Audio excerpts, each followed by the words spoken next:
Cheri Sides, soon to be Dr. Sides, Cheri Sides. Dr. Johansson, Director of Graduate Studies. My esteemed colleague, Dr. Agrawal, committee member.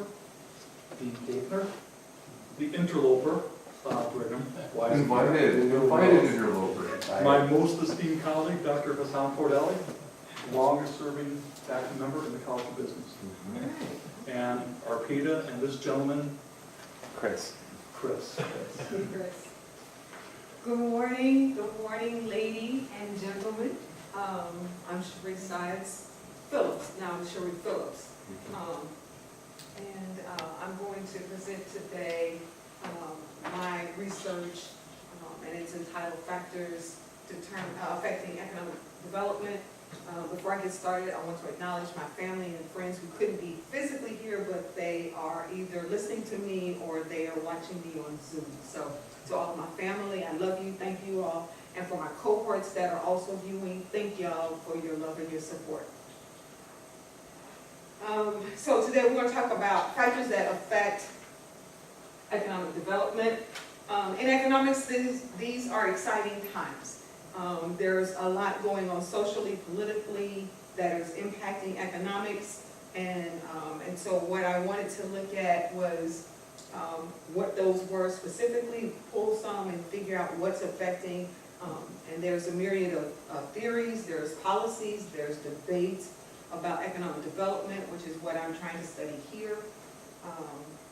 Traditionally, when you studied economic development, it was from a production or an income quantitative measurement, which is good, but it's not complete. I wanted to also factor in, because of most recent studies, which I'll talk about in my lit review, it doesn't contain or include a qualitative measure for studying economic development, and that's what I wanted to look at. So my goal was to determine what factors affect economic development, and in the hopes of finding solutions so that when we look at economic development across countries and we're trying to figure out why some prosper and some don't prosper as well, let's look at the problems and try to figure out what's impacting it so that we can come up with either decision-making strategies or some policy solutions. This leads to my problem statement, which is to determine to what extent do political, economic, social activities impact our economic development across countries. This study is important because policymakers for both developed and developing economies want to increase economic growth, which is a quantitative measurement of output. But in order for them to see this growth, we must look at ways to increase economic development. Knowing what combinations work, what combinations would affect economic development allows policymakers to impact behavior, business behavior. It would allow also policymakers to impact household behavior so that they're making key decisions not inside of a vacuum. Economic development is a broad topic, but the combination of variables that I've selected adds to the body of literature because it's a unique set of variables. Quickly, I want to go over the literature just a little bit because I really want to focus on the results. Economic development is attributed, its basis is attributed to Joseph Sumter. Basically, he transitioned the study of economic development into an empirical treatment. From him, we've got Reynes and Fay, who took the two-sector model and the minimum effect theory to explain how an economy transitioned. And in their research, they talked through transitioning from agrarian to industrial. And then from there, we have Robert Lucas, who was the father of modern economic development theory. He is the one, his research brought us into the neoclassical thought. His premise was that economic development is an accounting problem across countries and across time. And from Lucas's work, we have Mubah al-Haq, who says that when you're talking about economic development, you need to focus on people. And so economic development, for the purpose of this study, are those things, we're looking at those investments that policymakers would need to make so that the economy eventually grows.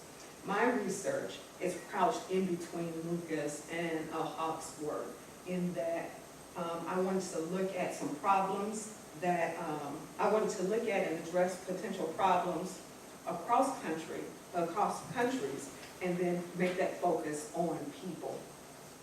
And in order to do that, I look at the Human Development Index, which is going to be my unit of measurement for economic development. And it is comprised of 3 components: health, education, and standard of living.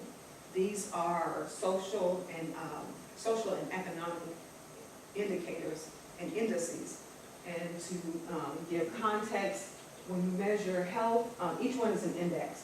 Health is measuring life expectancy. Healthy citizens are productive citizens. Education goes towards productivity, and the standard of living is the income or the economic portion of this variable that I'm using.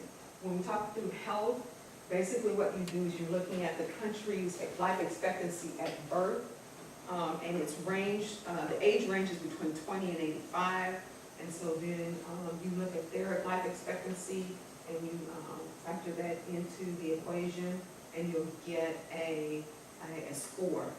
And then with education, we're looking at how educated are the citizens in the country. And we look at the number of years of schooling, an average citizen who's 25 years of age or older, and then we look at how much that individual has acquired in education in terms of years of education, and then we compare that against the expected number of years that individual was expected to go to school. That also gives us a score. And then we have the standard of living, excuse me. And that's what we've done there is the standard of living is an income indicator, $100 being the lowest, $75,000 being the highest. And what we do is we take a natural log of the income to reflect the diminishing return or importance of income for the wealthier nations. And so basically, what you do is you take each one of these scores and then you multiply them together, take the cube root, you'll get a score. And then that's, we say we use that in terms of, in this study, economic development, because if you have a highly educated, healthy, we would expect to see more income, which would help towards economic growth. And I've used China for the example. We're taking 2014 numbers. In 2014, China's life expectancy was 76.93 or 77 years. We put that between 20 and 85, and we get our health index number of 0.86. And then we have education. Average Chinese citizen had 7.5 years. It was expected that they would have a little more than 13 years, giving us an index number, a score of 0.57. And then we had the standard of living, which is measured by gross national income per capita. That range is between 175,000 in China, using the purchasing power parity, which is a universally accepted measurement in U.S. real dollars. In 2014, it was 13,460, and when we take the natural log, we get 0.74. Multiplicative, we do 0.86, 0.57, 0.74, and we take the cube root for a total score of 0.71 or 72, and that would be our HDI, our Human Development Index for China in 2014.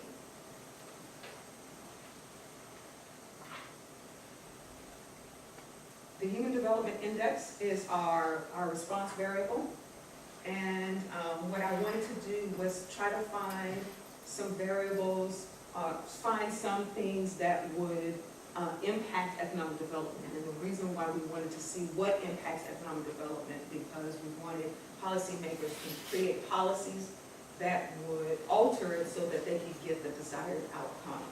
And so the explanatory variables that I chose and select was poverty, which is represented by income inequality and measured by the Gini coefficient. I looked at economic freedom, because without economic freedom, you're doomed for poverty. I also looked at population, and it's being measured by total fertility rate, which is the single most important measurement and universally accepted and is used to forecast public goods.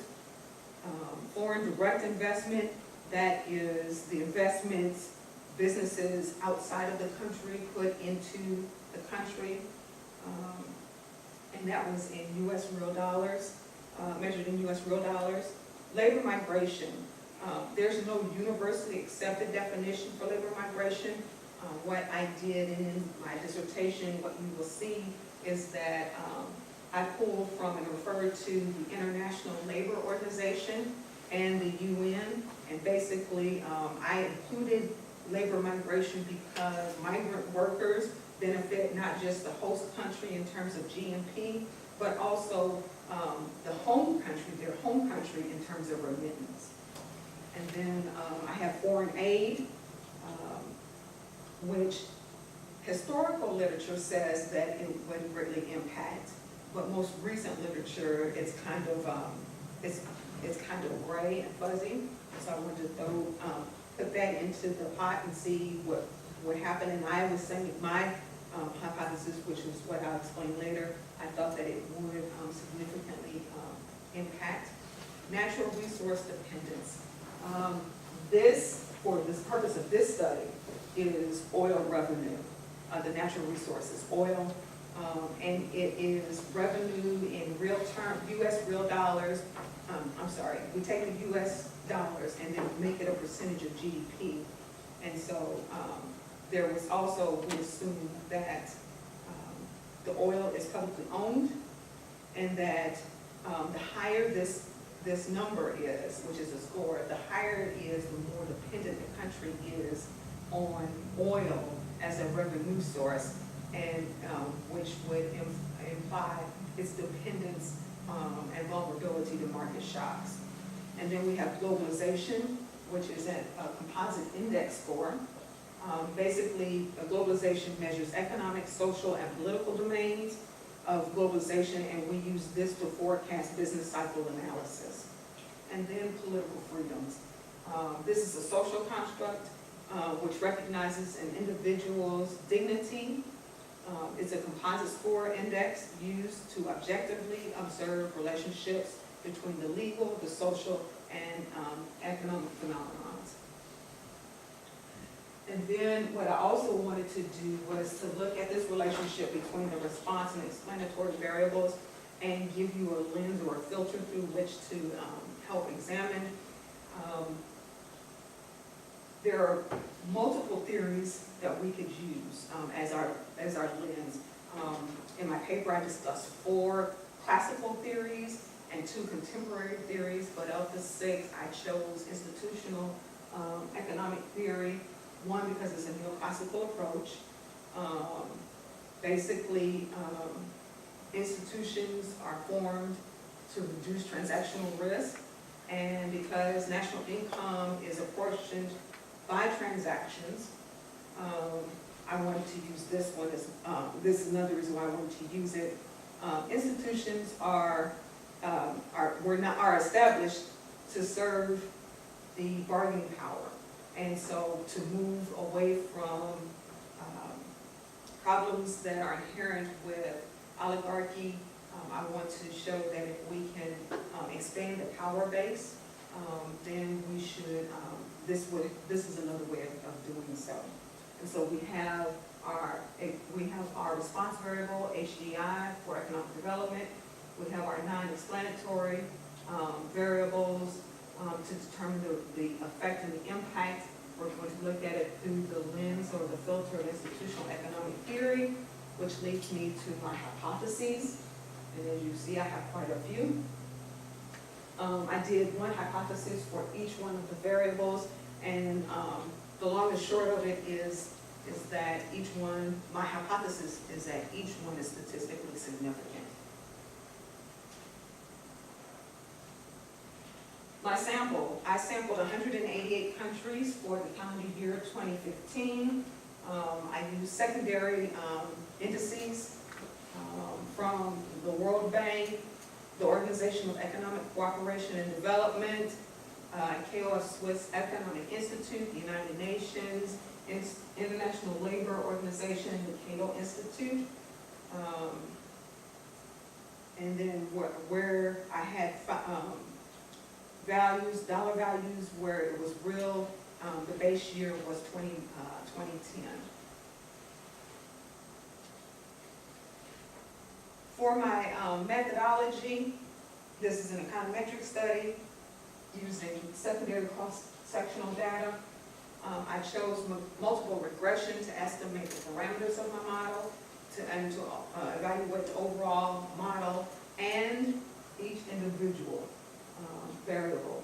And then in addition to multiple regression, I did a regression diagnostic, specifically histogram, the probability plot, to check for normal distribution of the residuals. I used the variance inflation factor to determine multicollinearity, and I'll explain why later. I also used the White's test to check for heteroscedasticity. And then when I was doing my test, these are the software that I used. Gretel is an open source econometric software. And as a result, here's my model, my formal model. And then again, my response and my explanatory variables. And now we get to the good part. In the presentation, I don't include my descriptive summary, but in my paper I do, primarily because I really want to focus on what I learned as a result of this test. Here is my full model, the regression equation. And just at a cursory glance, I did not get the results I thought I was going to get. I thought everything would be significant, and if you look, you can tell that it's not, and I'll explain that in a few minutes. First, to explain why the Human Development Index varies across country, we have to look at our analysis of variance and our model summary. I want you to pay particular attention to my F value and my P value. I feel fairly confident that the probability of my model, whether or not my model is good, as you can see from the analysis of variance, you can tell from the F value and the P value that it's a good model. And then when you look at the model summary and you look at the adjusted R squared, 84.46, approximately 85% of the fluctuation in HDI can be explained by my model. I have a good model.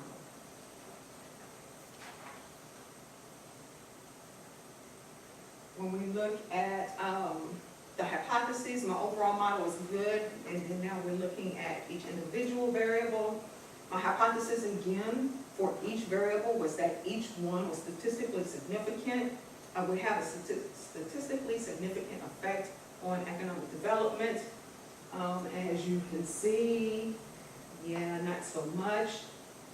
It was strong, it's a good model, but there were some things that did not support my hypothesis. If you look at the Gini coefficient, which is poverty, if you look at economic freedom, if you look at foreign direct investment, and if you look at political freedoms, those were not support, the data did not support those hypotheses.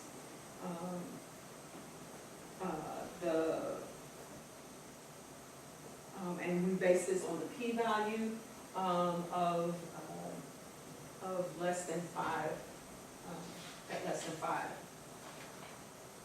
If we look at the estimated coefficients, if we look at our estimated coefficients, and we look at each individual one, I'm going to pull out for example, total fertility rate, which was population. And basically what this tells us is that for every unit, for every unit, 1 unit decrease in population, or TFR, we could expect an increase in HDI if we hold all of the other variables constant. And as you can see, that that population of the total fertility rate was a significant driver in this model.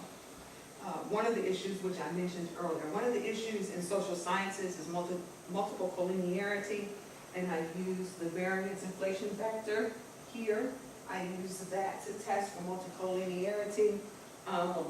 The source that I used stated that any number less than 5 was not, you expected, but it was not something that you would want to act on. And so, as you can see, all of my numbers are less than 5, and so while there may be an existence of collinearity, it was not worthy enough for us to act upon it.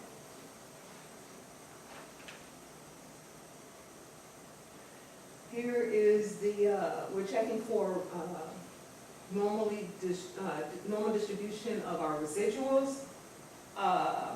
Here, as we can see here, the reason why we did this was to check to see if the regression was the correct tool to use. And as you can see from our residuals, basically the hypothesis is that that the residuals are normally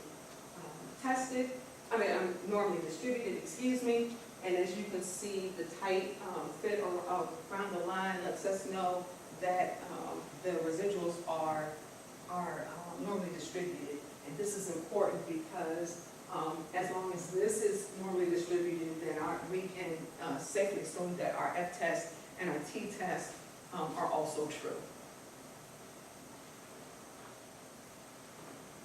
I also tested for heteroscedasticity. I used the White's test to do so. As you can see from the test statistics, the White's test is a common test that is used. And so as you can tell from the test statistic value and the p-value, we can conclude that heteroscedasticity is not present, so no corrective actions need to be taken.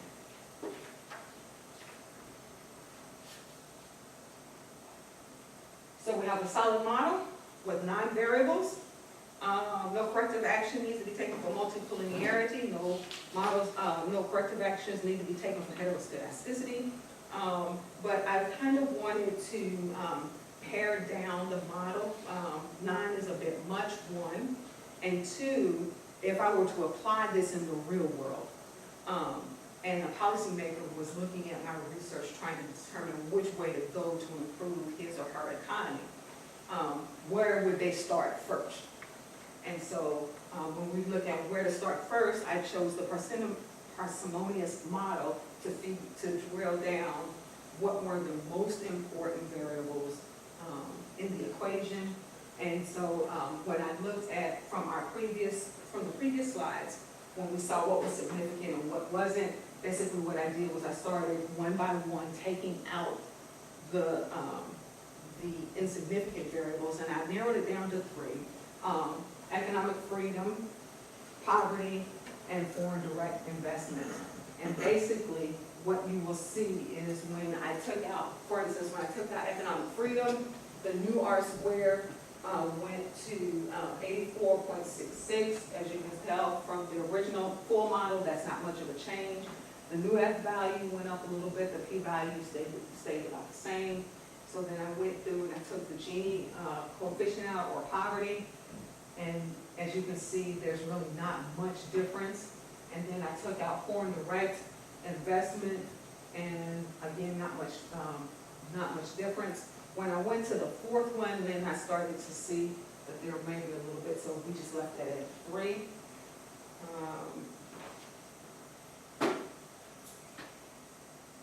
And when we compare the full model to the parsimonious model, as you can see,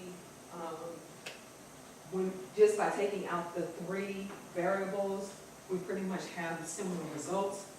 And so this confirmed that those 3 were not statistically significant in terms of this, for this argument.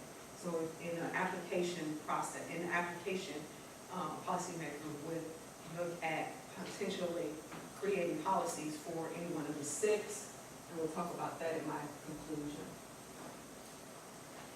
When we, again, with the parsimonious model, I did the exact same thing with the residuals. As you can see that they are normally distributed. The parsimonious model, the residuals are normally distributed, and again, we have a solid model. The White's test was, I used the White's test again on the parsimonious model to check for heteroscedasticity. And as you can see, the test statistic and the p-value lets us know that heteroscedasticity was not present, so no further corrective actions were needed at this time. This leads me to my conclusions. Again, in an application sense, if a policymaker was to look at this and say, you know, I want to invest in economic development because I want to grow my economy. Where would I go? What should I do?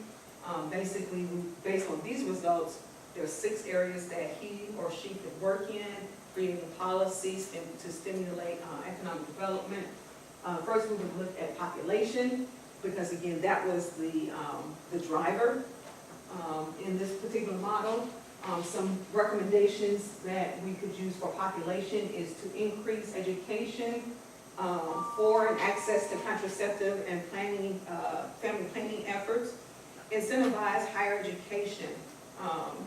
Highly educated, studies have shown that highly educated individuals have fewer babies, and so also we would want to incentivize female labor force participation. Those are ways, non-controversial ways to reduce population size. We would want to encourage entrepreneurial and career efforts, again goes back to the education, and possibly potentially give tax breaks for smaller families. China did something called one-child policy 35 or so years ago. And they're just now seeing some of the unintended consequences of that. For me personally, that seems a bit extreme, which is why I kind of went more along the lines of education, tax breaks, tax incentives, and entrepreneurial efforts. I also looked at political freedoms. Basically, if policymakers chose to enforce rule of law, that allows for stability, and a stable economy is a growing economy. Reduce homicides and genocides, encourage freedom of movement, especially for women outside of homes, encourage expression of religious freedoms, enforce women's parental rights in those countries where that might not exist, establish and support transparency of government enterprise, in essence, disincentivize corruption of political figures, also support transparency and flow of information, and then also empower the judicial system to, one, be independent and empower them with the ability to protect private property. And that also includes intellectual property as well as and physical property.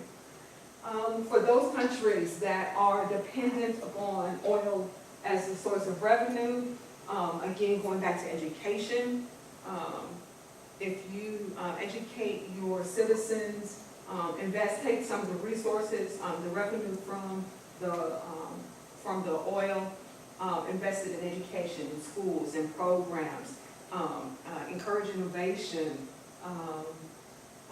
also encourage innovation for diverse sectors. So one of the tendencies is that as the the revenue, oil revenue comes in, we become solely dependent upon oil for that revenue.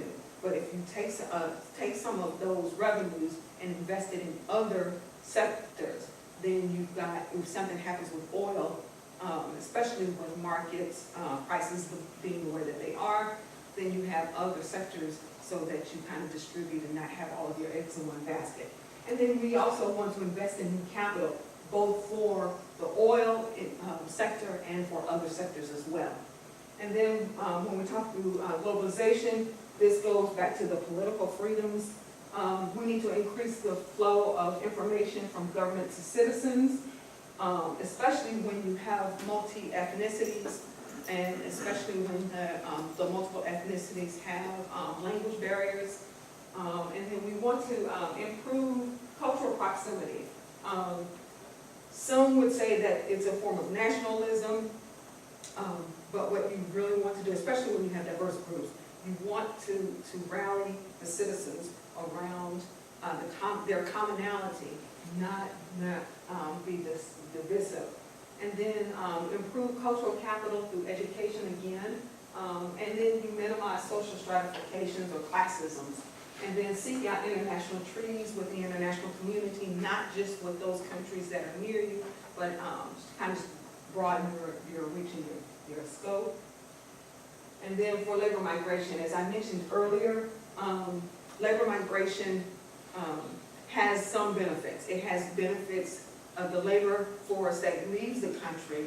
They benefit their host country in terms of GNP, but then they also benefit their home country in terms of remittance. Mexico is an excellent example of this. They have a lot of citizens who are working in the U.S. and a few that are working in Canada, and they send remittances back home. So not only are they contributing here to the U.S., for those that are here in the U.S., but then they send part of their wages back home, which helps boost Mexico's economy as well. Foreign aid, in terms of policymakers may want to incentivize innovation within the country. Again, we want to diversify the sectors, and then also we want to increase equitable distribution of the natural resource rent, the oil revenues.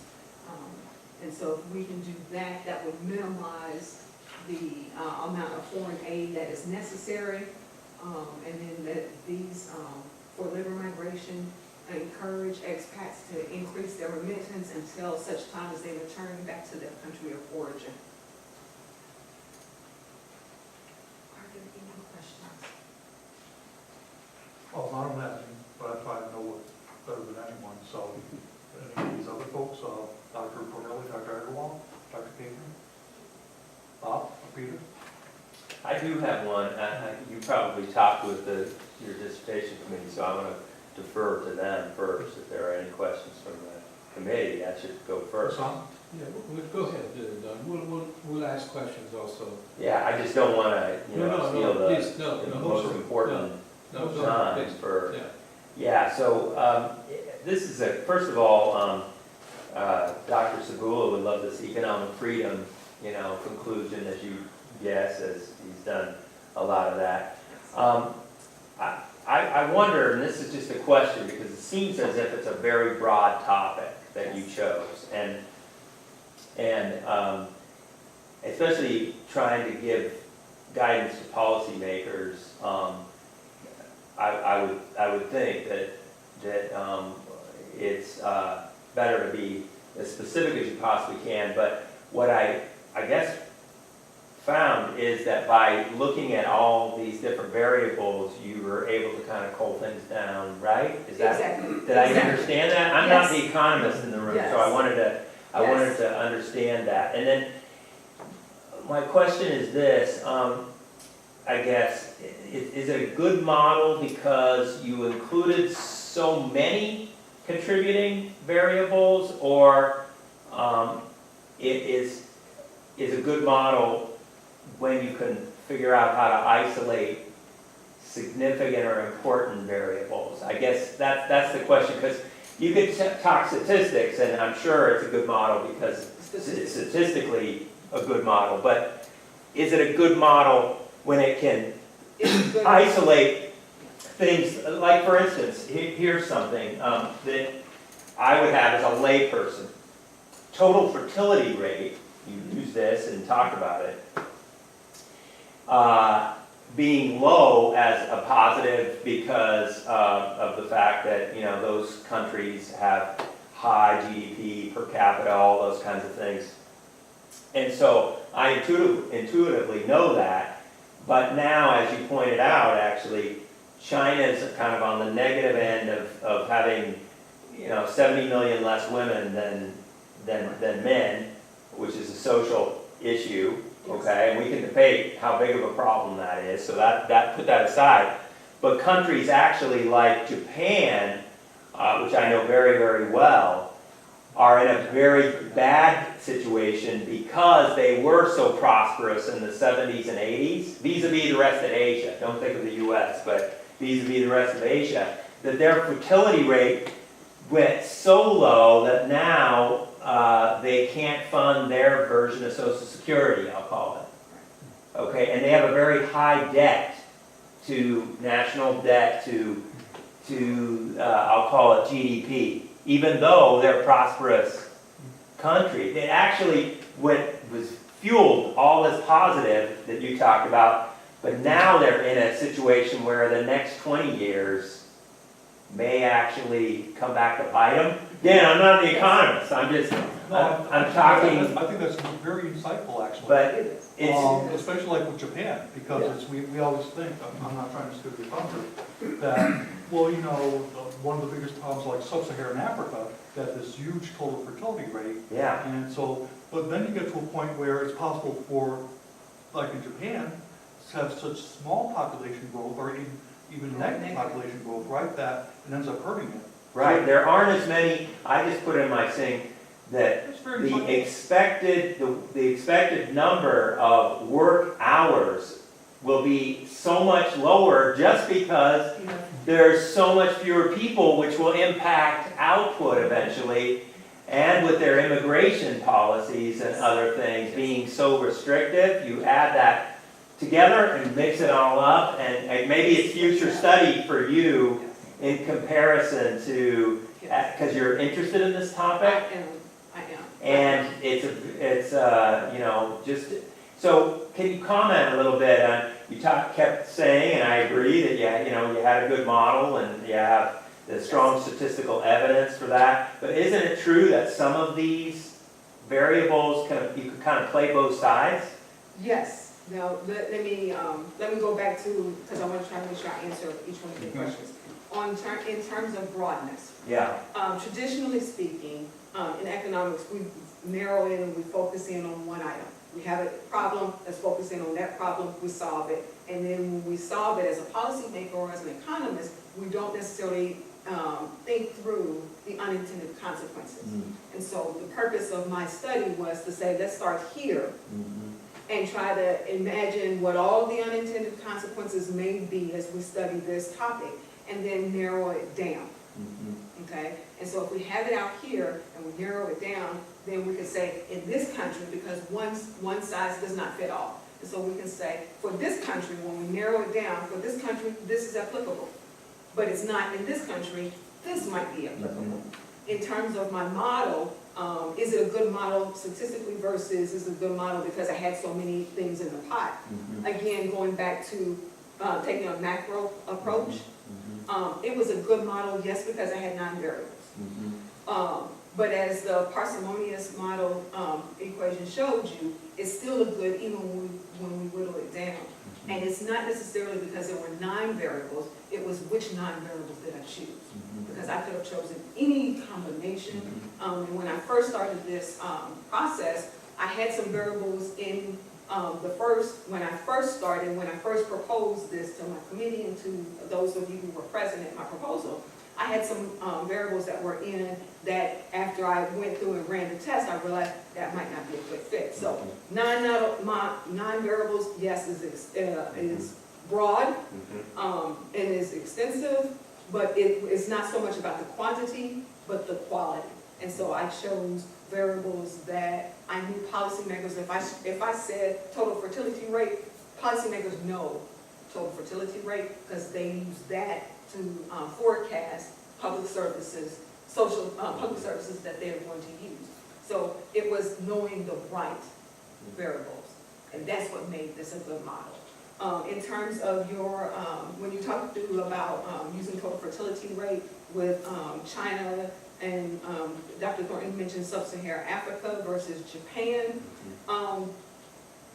Japan, when you look at what Japan has done and from the 80s here, this would be a good example. So if they, when they did like my recommendations for population, if they had done that and then years later they get to this point, then for them, they would look and say, okay, we got to this point, so maybe if I go back, use this model, go back and maybe alter those recommendations. So instead of incentivizing, not just incentivizing education, but incentivizing small families, maybe we could create some policies that would encourage families to grow a little bit. Okay, and so whereas the recommendations were there, and I used those recommendations for some countries that were like sub-Saharan Africa, Japan can still use the same model, could use the same results and say, how can I apply it to my situation? Which goes back to the economic development being a broad topic, yes, but when we pare it down, I can now take I can take what I need, kind of like a la carte. I can take what I need, apply it to my situation. And because it's broad, because I'm looking at the big picture, then I can anticipate unintended consequences. So I know that if I, in sub-Saharan African nations, if I follow these recommendations, I can reasonably expect that at some point in time, I might end up, if all things equal, I could expect that sometime maybe I might end up in like Japan. Well, how can I, as I plan, how can I alter and affect population, but not to the extreme of Japan? And so it leaves that open for discussion.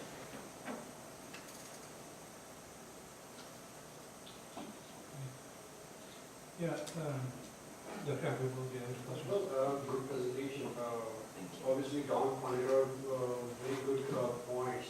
So generalizability is going to be an issue. Definitely when you try to publish this paper, I'm thinking from publication point of view. Have you thought of including any control variables that would have addressed these kind of issues? For, while I was working on this, I did not, but that could be something that I would consider as I move forward. Yes. Yes.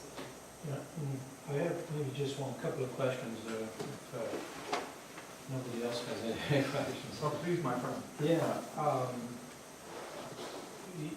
first of all, good job, Cheri. I had a chance this Sunday to go through your report. I think that your model was nicely put together, and obviously you had a good sample size, and as Dean Kaker said, obviously very, very broad in nature, I guess, maybe because this type of studies, I guess, covers a lot of areas. You mentioned that economic development is not an accounting problem. Do you mean, I'm sorry, go I'm ahead. sorry, Yeah. go ahead. Can you explain that? Accounting, it's not an accounting as in the discipline accounting. No, I understand, Yeah, I understand. It was, Robert Lucas stated that basically previous literature had problems accounting for the problems that, the existing problems that they identified. And so, for instance, there were some in previous literature that said that economic development was small steps, that you would see economic development across countries over time in small increments. And his work challenged that logic. And so that was how he was addressing the In other words, problems. I know that economists use national income accounts, Yes, such as GDP, yes, to look at economic growth. yes. But as we know, economic growth is very different than From economic development. Yes, yes, But that Yes. is clear in your yes. view. Okay. Also, you mentioned that in terms of natural resources, you had a ratio of energy over GDP. Yes, Why just energy? How about other factors like food over yes, GDP? yes. I looked at minerals, timber, and oil. One of the problems that I have with timber, also looked at land. Land and timber, I could not find enough data, and I thought that that would significantly impact my results. Minerals, I did not choose minerals to include that because, again, I wanted to keep my model and I wanted to keep it as simple as I possibly could, and I was already at 9 variables when I had introduced the oil to it. And so to add oil and then add minerals, then those countries where oil and minerals exist, then I wouldn't have been able to kind of tell which one had the most impact. So as I said, if I just, for simplicity's sake, just keep it to oil. A lot of countries have oil, and everybody, just about all countries are impacted by oil. If I can add in here, you know, I think if you think about, there are countries that are, let's say a lot of their exports are copper, Right. but that's very, very few countries. And oil is a lot more countries, and if you start saying, well, I'm gonna look at, you know, copper dependence as how it affects my economy, you end up with a lot of missing values and a lot of, and so, Yeah. so I think oil is the wise choice simply because there are a large number of countries that have oil dependence compared to the different minerals and timber. And food maybe, might be another Right. major, okay. Yes. Very good. Also, I'm glad that you narrowed your sort of number of independent variables from 9 to 6. Now, you reduced some of your variables, but you mentioned that your R square was 85%. It started out at 84.46. Okay. And then kind of it increased to 85, which Okay. it seems mathematically minuscule, but it Sure. still was similar. Yeah, Yes. obviously it's a very high, Yes. okay, Yes. R squared, but let's say 15% is unknown. Did you think about what those factors might be that can improve Not your while R I was squared? working on this, I see. but because this is a topic that I'm really interested in and kind of want to move in this direction in terms of my research agenda, that would be one of the things that I would think through for future research. You see, and possibly the last question that I have is, these are at the national level, these indicators that you use. Can they be used to look at economic development at a maybe local level? Okay, so previous research usually would do local and then extrapolate out. I wanted to take a more macro approach and kind of drill down. In this instance, some of the variables that I use wouldn't be able to be used at the local level because there's no data at the local level. And so it would be a matter of finding consistent data that could be used. And maybe we could manipulate the model in a way that would include that. But at the local level, no, only because the challenge would be getting consistent quality data for at the local level